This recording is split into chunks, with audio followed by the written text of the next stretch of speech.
अगर आप भी लेना चाहते हैं देश दुनिया की तमाम जानकारी तो आज ही सब्सक्राइब करें हमारे चैनल को। साथ ही नीचे दिए बेल आइकन को जरूर दबाएं ताकि हर अपडेट आप तक पहुंच सके। नमस्कार, प्रभात साक्षी देख रहे हैं आप। आपके साथ मैं हूं अंकित सिंह। कार्यक्रम है चुनावी चोखा। बिहार विधानसभा चुनाव में एनडीए प्रत्याशियों के पक्ष में प्रचार के लिए जा रहे फिल्म स्टार और भाजपा सांसद मनोज तिवारी के हेलीकॉप्टर में अचानक से तकनीकी खराबी आ गई। एयर ट्रैफिक कंट्रोल से संपर्क टूटने के चलते बेतिया जाने के बजाय पायलट को हेलीकॉप्टर लेकर वापस पटना आना पड़ा। पटना में लैंडिंग से पहले करीब 30 मिनट तक हेलीकॉप्टर को पटना एयरपोर्ट के ऊपर हवा में मंडराते रहना पड़ा। बिहार विधानसभा चुनाव 2020 के दूसरे चरण के मतदान से पहले नेता और प्रत्याशी जमकर प्रचार कर रहे हैं।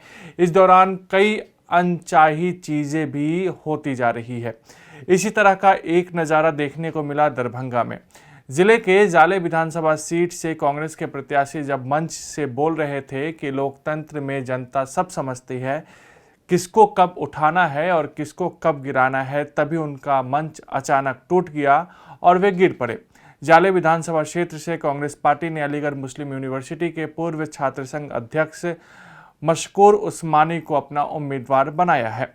और लोकतंत्र में लोग जानते हैं कि किसको कब उठाना है और किसको कब गिरा देना है। बिहार के पहले फेज की 71 सीटों पर वोटिंग हो चुकी है। आंकड़े बता रहे हैं कि कोरोना का इस बार की वोटिंग में ज्यादा असर नहीं पड़ा है। बुधवार को इन सीटों पर 54.01% की वोटिंग हुई। इन्हीं 71 सीटों पर 2015 के विधानसभा चुनाव में 55.11 और 2010 में 50.67 वोटिंग हुई थी।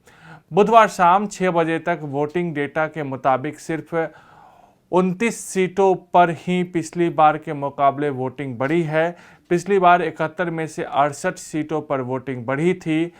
वोटिंग परसेंटेज के घटने और बढ़ने से सीधा असर भाजपा पर जरूर पड़ता है। इसके अलावा बिहार में जदयू के साथ होने या न होने का भी असर होता है, लेकिन इस बार ऐसा नुकसान होने की उम्मीद कम दिख रही है क्योंकि वोटिंग भी घटी है और जदयू भी साथ में है। वैसे नीतीश के साथ रहने से भाजपा ही नहीं बल्कि दूसरी पार्टियों को भी फायदा होता दिखा है। ये 2015 में हम देख चुके हैं। चुनाव आयोग के लिए चुनाव it's a leap of faith and not a leap in the dark.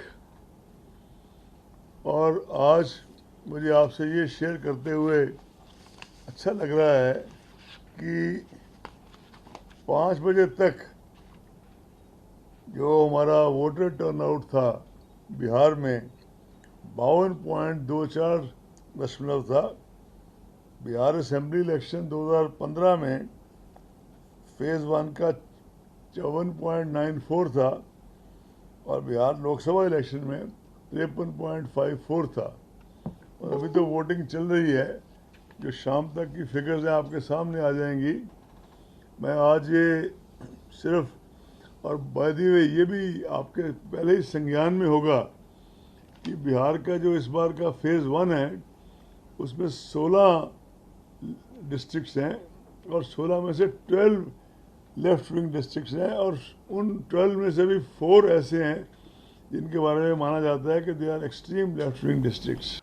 उत्तर प्रदेश के मुख्यमंत्री योगी आदित्यनाथ ने राजद कांग्रेस से भाकपा माले महागठबंधन पर बिहार में दोबारा जंगल राज लाने का प्रयास करने का आरोप लगाते हुए कहा कि कश्मीर से आतंकवाद के खात्मे के बाद देश से नक्सलवाद को उखाड़ फेंकने की तैयारी चल रही है।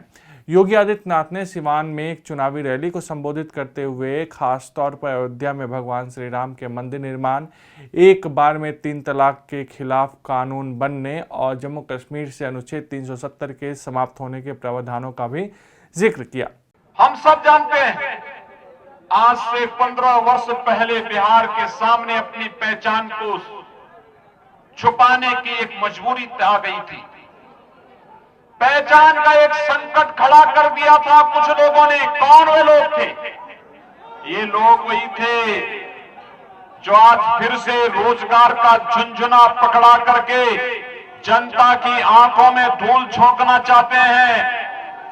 याद करिए 15 वर्ष पहले इनके जंगल राज को जब इन्होंने जाति के नाम पर परिवारवाद की राजनीति को बढ़ावा दिया और परिवारवाद के नाम पर भ्रष्टाचार को बढ़ावा देकर के बिहार में जंगल राज की स्थिति पैदा कर दी थी और बिहार के नौजवानों के सामने अपनी स्वयं की पहचान को छुपाने की एक मजबूरी सामने आ चुकी थी। आपने 6 वर्ष पहले प्रधानमंत्री के रूप में मोदी जी का चयन किया और जब मोदी जी देश के अंदर प्रधानमंत्री बने, उन्होंने देश की राजनीति की धुरी को बदलने का कार्य किया।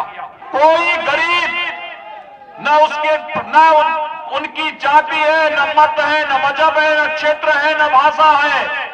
प्रधानमंत्री मोदी जी ने तो एक ही कहा, हम सहयोग करेंगे सबका, कल्याण करेंगे सबका, न जाति के आधार पर, न क्षेत्र के आधार पर, न भाषा के आधार पर, न मत और मजहब के आधार पर, सबका साथ, सबका विकास का भाव देश के अंदर विकास के पथ पर अग्रसर करने के लिए करेंगे। बिहार के मुंगेर में दशहरा पर मां दुर्गा की प्रतिमा विसर्जन के दौरान फायरिंग में मौत मामले में इस वक्त शासन चुनाव आयोग ने गुरुवार को बड़ी कार्रवाई की है। लोगों के रोष को देखते हुए महकमे ने यहां के डीएम और एसपी दोनों को हटा दिया है। इससे पहले गुरुवार सुबह नाराज लोगों ने जिला मुख्यालय स्थित एसपी कार्यालय और एसडीओ आवास में जमकर तोड़फोड़ की। इस दौरान कई गाड़ियों को आग के हवाले भी कर दिया गया। थाने पर पथराव भी किया गया। एसपी लिपि सिंह की तुलना लोग जनरल डायर से कर रहे हैं। तो ये था आज का चुनावी चोखा कार्यक्रम। कल आपसे फिर मुलाकात होगी, तब तक के लिए नमस्कार।